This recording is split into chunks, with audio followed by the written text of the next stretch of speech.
देखिए, आज budget session का गवर्नर एड्रेस से शुभारंभ हुआ है।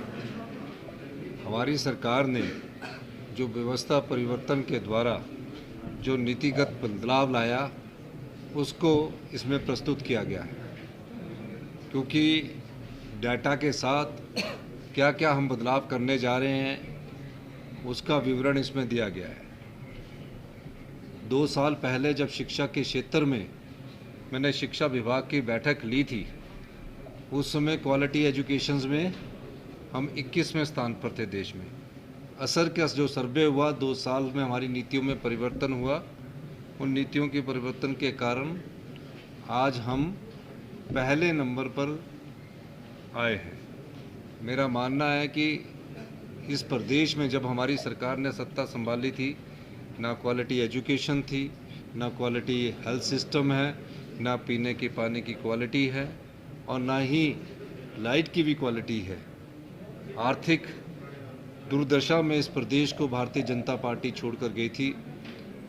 75,000 करोड़ का कर्ज था और तकरीबन 10,000 करोड़ की सरकारी कर्मचारी की लायबिलिटीज़ थी। भारतीय जनता पार्टी के समय हमें जीएसटी कंपनसेशन सेस जो था, जो 2017 से मिलना शुरू हुआ और 2022 में जून में बंद हो गया, वो 3200 करोड़ रुपए का था।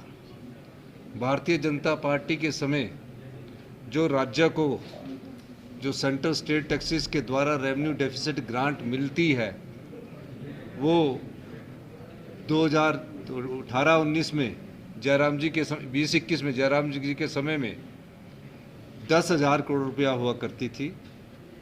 आज इस वर्ष, इस वित्तीय वर्ष में वो 3200 करोड़ रुपया रह गया है।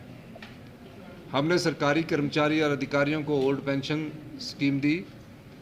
भारतीय जनता पार्टी के द्वारा जो केंद्र की सरकार है, हमारी जो बोरोइंग की लिमिट है उसमें 1600 करोड़ रुपए की कटौती कर दी गई। सब फैसले हुए जब हमारे पास जीएसटी लागू नहीं था, तो हमें वैट के रूम में और एक्साइज के रूम में तकरीबन हर साल 3800 करोड़ रुपया आता था। आज हमें इंडस्ट्री को, जो बद्दी की इंडस्ट्रीज़ है, जहाँ से हमें तकरीबन 3000 करोड़ रुपया आता था, आज वहाँ से हमें जीएसटी के रूम में सिर्फ 200 करोड़ रुपया या 250 करोड़ रुपया आ रहा है। अब वो जीएसटी कंपनसेशन सेस का 5 साल तो कंपनसेशन दे दिया, लेकिन जो आगे नुकसान है वो कैसे पूरा होगा? क्योंकि हम प्रोड्यूसर स्टेट है, हमारे कंज्यूमर कभी भी बढ़ नहीं सकते, हमारी जनसंख्या कभी बढ़ नहीं सकती। जीएसटी वहाँ लगता है जहाँ से कोई व्यक्ति कॉर्नफ्लेक्स खरीदता है, पॉपकॉर्न खरीदता है, वहाँ जीएसटी उसके, जहाँ से वो सामान खरीदता है वहाँ जीएसटी लग रहा है। ये मैंने छोटा सा उदाहरण दिया। अगर कोई पीने के पानी की बोतल हिमाचल में खरीदेगा तो उसको जीएसटी लगेगा। प्रोड्यूसर स्टेट हिमाचल प्रदेश है, हम कंज्यूमर स्टेट नहीं है, और हमारी जनसंख्या 75 लाख है, कभी भी जीएसटी हमारा बढ़ेगा नहीं। लेकिन प्रोड्यूसर स्टेट के साथ कंज्यूमर स्टेट यूपी है, वहाँ की जनसंख्या 22 करोड़ है, उसको उसका फायदा हुआ है। हमने सारी व्यवस्था को 2 साल में सुचारू किया और मुझे खुशी इस बात की है जो हमने नीतिगत परिवर्तन किए, कानूनों में बदलाव किया, और पहले दिन से मैं कह रहा था कि व्यवस्था परिवर्तन के माध्यम से हम आत्मनिर्भर बनेंगे और हम आत्मनिर्भर हिमाचल की ओर अग्रसर करने जा रहे हैं। हमारी जो जीडीपी है उसमें ग्रोथ हो रही है, अर्थव्यवस्था में ग्रोथ हो रही है।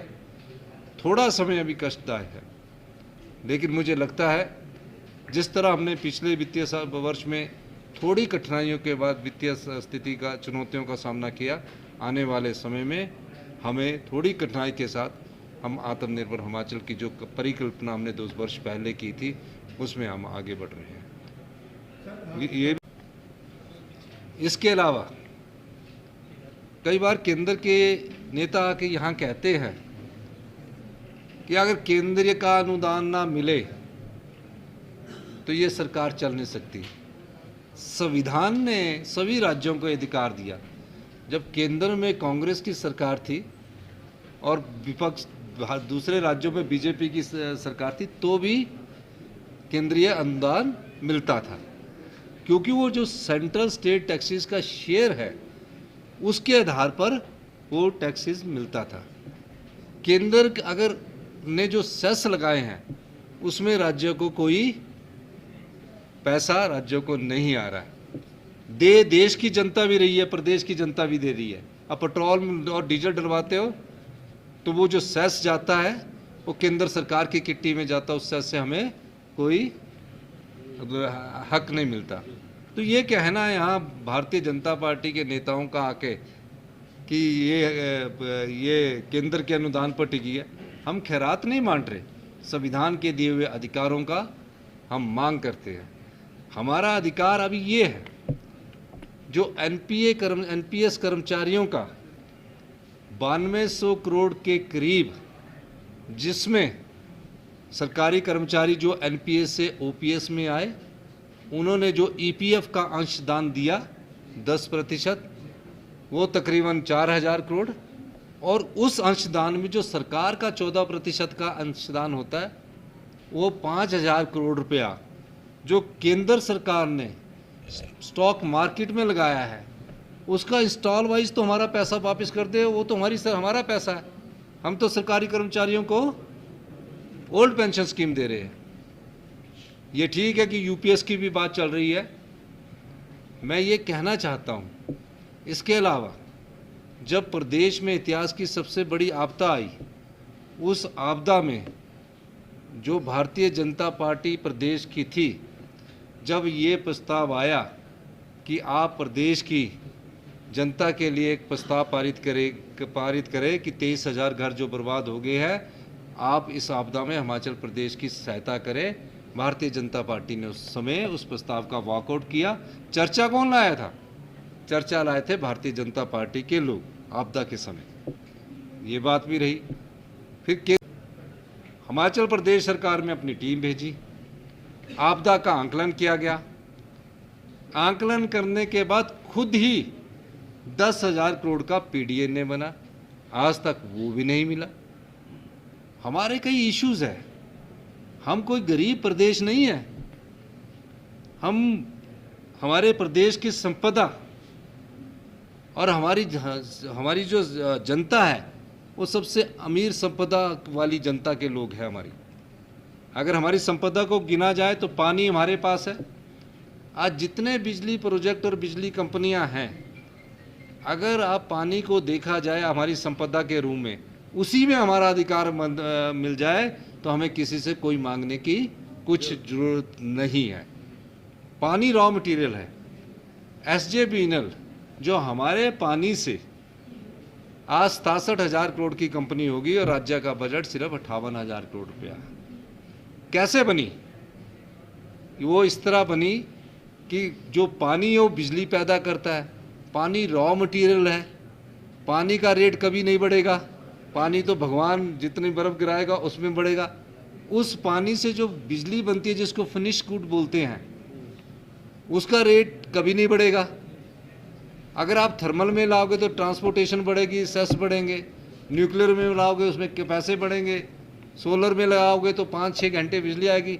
जो हमारा रॉ मटेरियल पानी है, अगर उस संपदा का धोन जो ये कंपनियां कर रही है, उस धोन में हमारा कुछ अंश निश्चित कर दिया जाए, हमारा प्रदेश हिमाचल प्रदेश जो है वो हिंदुस्तान का सबसे समृद्धशाली और अमीर राज्य बन सकता है। धन्यवाद।